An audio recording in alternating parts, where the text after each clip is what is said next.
पुत्र भावे करुण तुझे करिता लालन पालन, जाईला मुझे मायावरण म्हणून चरण धरिले.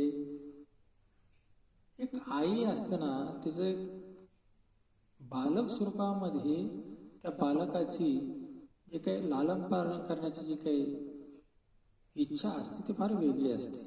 ते एक वेगळा आनंद असतो आई आणि वडील होण्यामध्ये.